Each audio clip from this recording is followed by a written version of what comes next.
Hey, I've got you. Have you ever noticed how the school day ends, but something about it doesn't quite feel finished?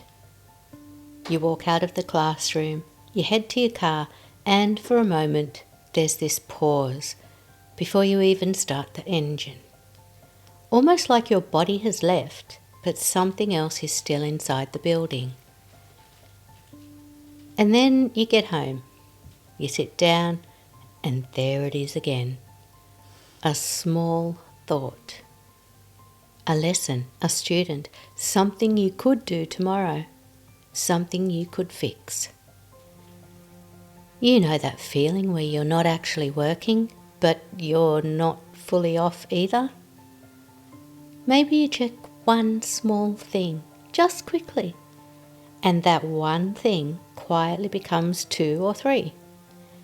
Or maybe you don't check anything at all, but the sense that you could be doing something just sits there in the background. And after a while, it turns into a question you don't really say out loud. Where is the point where this is supposed to stop?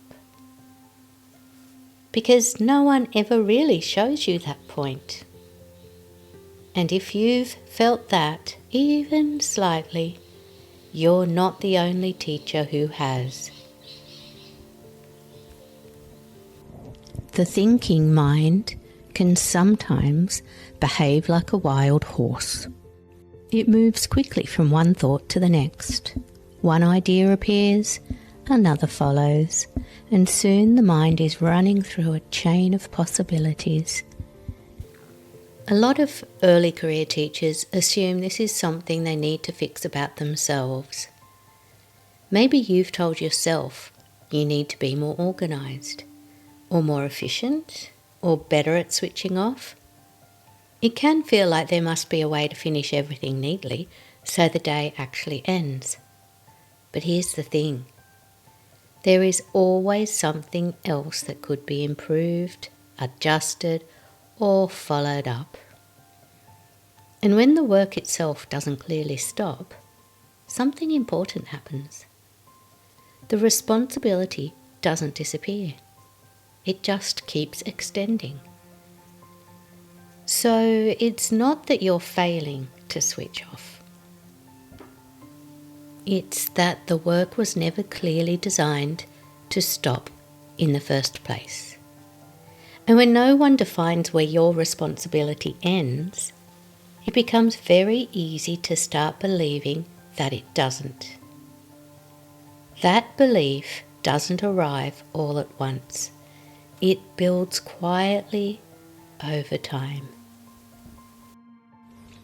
There's a quiet kind of awareness that begins to help once you start to see this more clearly.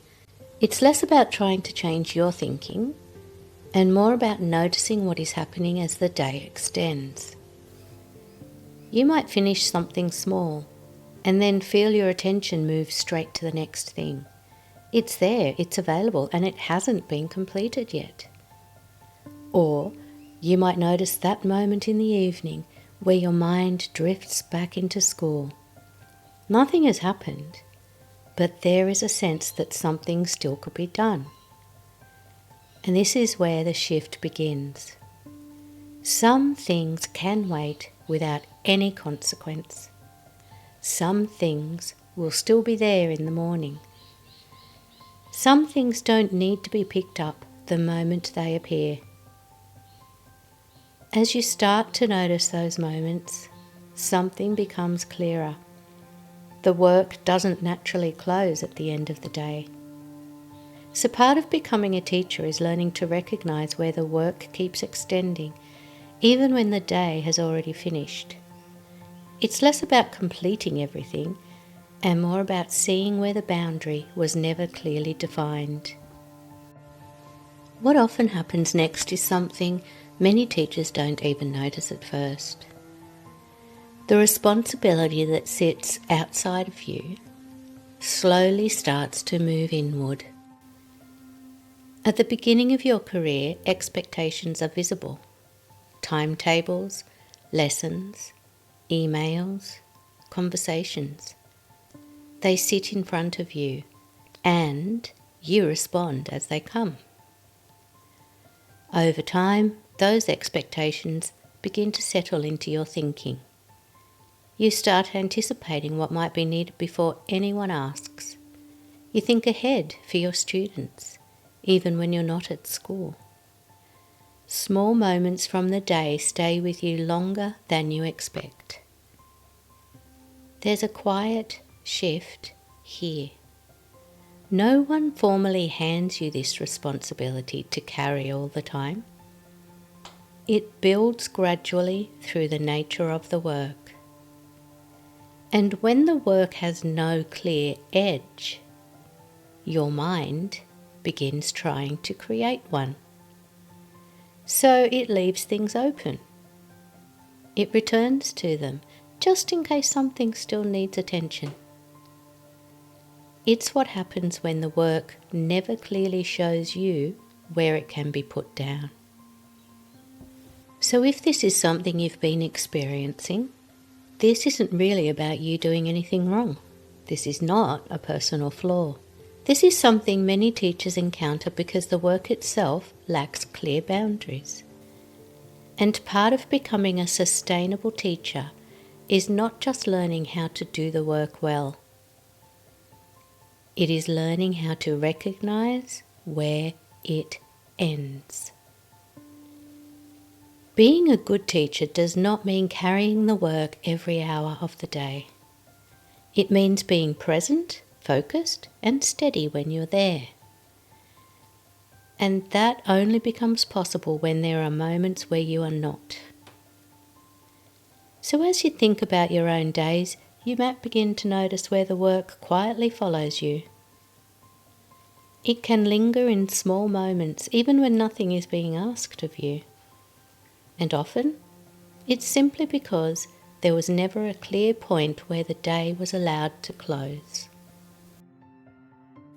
Also, when there is no clear boundary around the work, something else begins to happen. Teachers start creating their own boundaries internally. And those boundaries tend to keep expanding because underneath it all, there is often a quiet question sitting there. Am I doing enough? And that question can stretch the work far beyond what was ever required. Although this video has been about boundaries, we know that teacher burnout rarely comes from a single problem. It is usually the build-up of patterns that quietly convince you to keep giving more, thinking more, and carrying more until overworking starts to feel normal. That's exactly why I created 9 burnout hacks every teacher needs. It's a practical burnout framework for teachers, built to help you interrupt the patterns that slowly wear you down before they become your default way of working. If that sounds like exactly what you need right now, watch that next. I'm the lead teacher. I've got you.